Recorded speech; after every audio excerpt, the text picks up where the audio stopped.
One night, while me and my wife Alana were eating at some fancy restaurant, I noticed my old buddy walking toward our table. I leaned close to Alana and said quietly, "Remember I told you about Terrence Landis?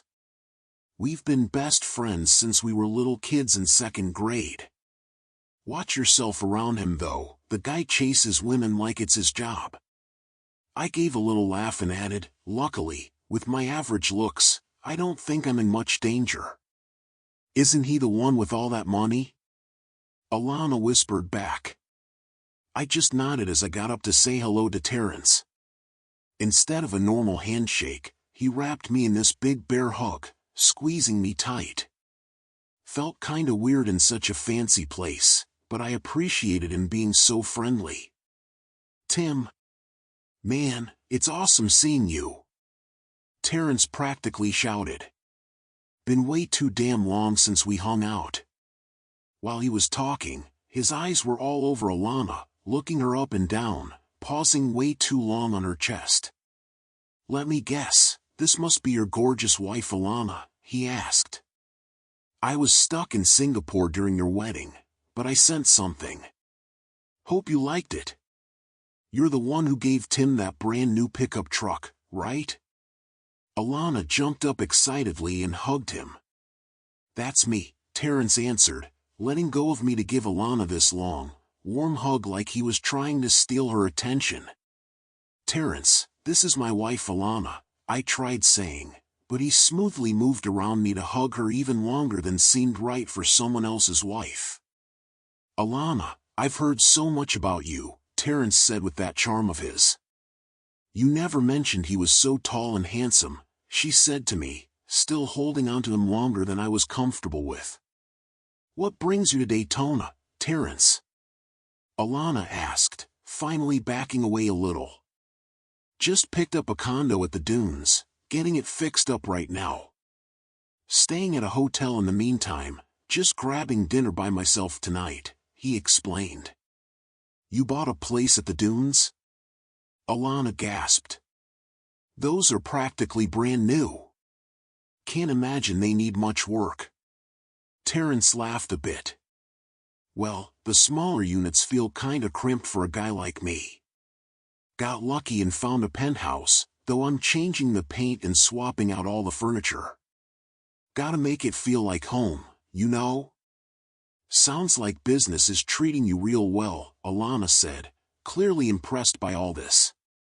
"I get by okay," Terrence shrugged, obviously loving how she was hanging on his every word. It was clear as day that he was working hard to impress her. That was always his thing, knowing exactly what buttons to push with women. Alana's always been into material stuff, and while I make decent money with some savings put away, she's always focused on spending it. Here we were celebrating 3 years of marriage, but she seemed way more interested in Terrence than in me. I caught some folks at other tables giving me these sympathetic looks. "Alana," I said, trying to get her attention back to our anniversary dinner, "looks like they're bringing our food out. We should probably sit down and eat before it gets cold." She didn't argue, but turned to Terrence with this big smile and said, "You absolutely have to join us. Tim talks about you all the time, and I'd love to get to know you better. My husband's best friend is automatically my friend too." Terrence hesitated a second.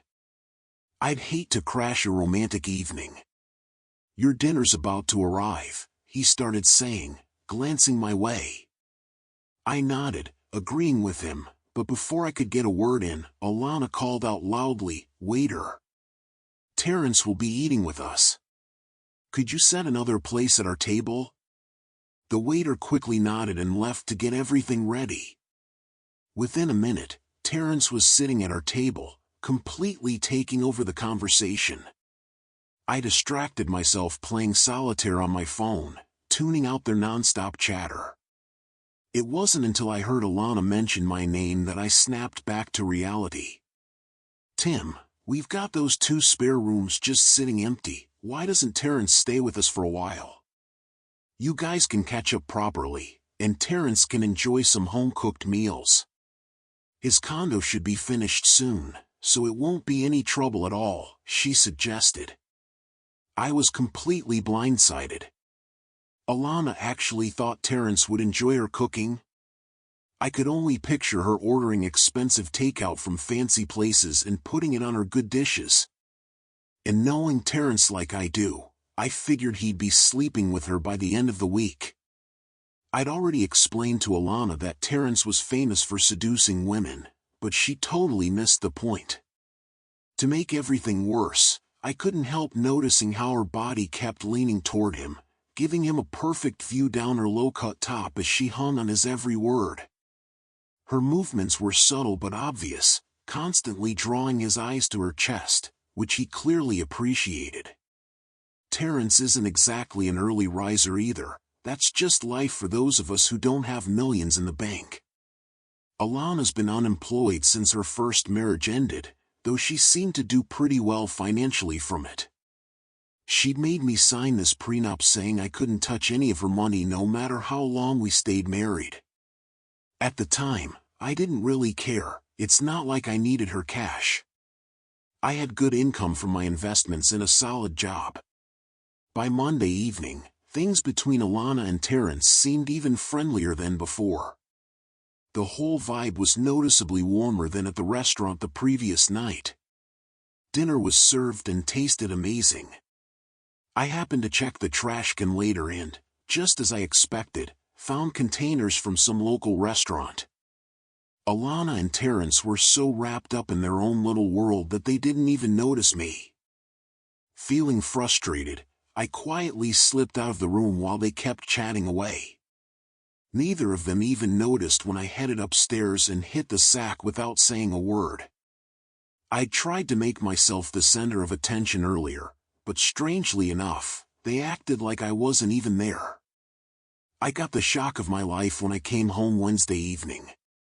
Alana was waiting for me, perched on that ridiculously expensive couch she just had to have. And there was Terrence, sitting way too close to her for my liking, especially considering they'd only just met a few days ago. "Tim, we need to talk," Alana began without beating around the bush. I was completely blindsided. It was only Wednesday, for crying out loud. How the hell had Terrence worked his magic so quickly? I knew the guy was talented at everything he did, but this was something else entirely. The price of this little situation was gonna cost me more than just a few bucks, I was sure of it. "Terrence and I have discovered we're soulmates," Alana explained, her voice a weird mix of guilt and absolute certainty. "We didn't plan for this to happen, but it did.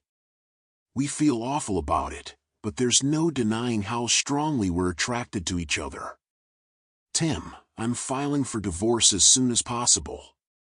When everything's finalized, I'm marrying Terrence. Please don't make this difficult." Her words hit me like a sucker punch to the gut. I'll be damned if I'm gonna let you walk away with my house and half my savings just because you couldn't keep your legs closed and he couldn't keep his zipper up, I fired back, sounding braver than I actually felt. Alana's response was ice cold. "That's exactly what an insecure little man would say," she sneered. "I didn't marry you for your money, and I don't want any of it when we divorce. Terrence and I both think the process will go much smoother if I just leave with what I brought into this marriage. What do you think, Tim? Is that enough incentive to make the divorce quick?" "I always knew money meant more to you than I ever did," I shot back, trying hard to hide how upset I was. "I'll be staying with Terrence for the next few nights while his condo gets painted," she continued. "Don't expect any drama from me, no crying, no whining." I simply nodded and headed straight for the nearest bar to drown my sorrows. It's amazing how fast a divorce can happen when everybody wants out and one person happens to have deep pockets. A few months later, I was officially single again. The weekend after our divorce was finalized, I found myself back at that same restaurant where Alana had first laid eyes on Terrence. There he was, sitting at a table for two. I walked right up and sat down without asking. Do you want to kiss my feet here or would you prefer somewhere more private? Terrence said with a smug grin, clearly enjoying himself. I stared at him, confused. How can you be so happy? You didn't have to ask Alana to marry you. Now she can come after you for fraud, breach of contract, and just being a complete jerk to her. That's not gonna happen, Terrence replied, cool as a cucumber. As always, you're not seeing the big picture. I raised an eyebrow. Well then, enlighten me. I know Alana, and she's stubborn, vindictive, and downright nasty. You didn't feel that way when you married her, he fired back, sounding amused. Did you ever actually propose to her? Terrence asked with a chuckle. Think about it, what was the final straw that made you want to get rid of her? I didn't need long to answer that one. I guess it was discovering her personal trainer was sleeping with her 3 times a week. Something about that just flipped a switch in me. But she had me trapped. If I filed for divorce, even citing adultery, she'd still get half of everything plus spousal support. That's why I called you, remember? Right, Terrence responded, his grin getting wider. Though I didn't think she'd be asking for a divorce by Wednesday. That was impressive. Your skills must have really improved over the years. I scoffed. It's not about skills, it's about money. Once she figured out how loaded you were, she couldn't leave me fast enough. Terrence laughed. I'll admit, I'll miss her in bed. Being with your wife was definitely a highlight for me. That particular talent of hers is what got me into this mess in the first place, I said seriously. You did a great job helping me escape from a gold digger. But why aren't you worried about how she'll react when she figures out what really happened? She's a cheater, but she's also pretty clever. Remember what I said about seeing the big picture? Terrence asked. I gave Alana a weekend getaway at the Ritz as an engagement gift, spa, the works. I stared at him in disbelief. You're an idiot. Didn't I tell you her trainer, her stud, works at the Ritz now? She could have run into him there. Terrence didn't seem concerned. Actually, I asked for him specifically when I arranged the spa date. I sighed, rubbing my temples. You're kidding me. You really gave her that gift? Yeah, I went last night just to see how she was enjoying her present, he admitted with a satisfied smile. Since I paid for the room, I had a key. I even had my phone set to record. Wait, you have a video? I asked slowly. She was cheating on me, wasn't she? Terrence nodded, almost smugly. She was absolutely thrilled with the gift. I found her with him. I took a deep breath, processing everything. You must have been furious. Angry enough to break off the engagement, right? Terrence smirked. Alana was devastated by my reaction. She swore it was the first time she'd ever done something like that. It won't happen again, I can guarantee you that. I shook my head, still not believing it. It won't be happening to me either. She's out shopping for apartments right now, between all her sobbing and cursing. Terrence raised his glass. You owe me a dinner for getting her to ask for a divorce on Wednesday. I chuckled. You saved me a fortune, bro. I'll gladly buy you dinner. You've always had my back. Alana doesn't know the first thing about relationships, but you do. That's what real friendship is. Terrence clinked his glass against mine in a toast. And that's how my story ends. If you enjoyed hearing about my experience, hit that like button and drop a comment below. Your support helps get these stories out to more people. If you're new here, don't forget to subscribe so I can keep sharing these tales with you. Thanks for listening, and I'll catch you next time.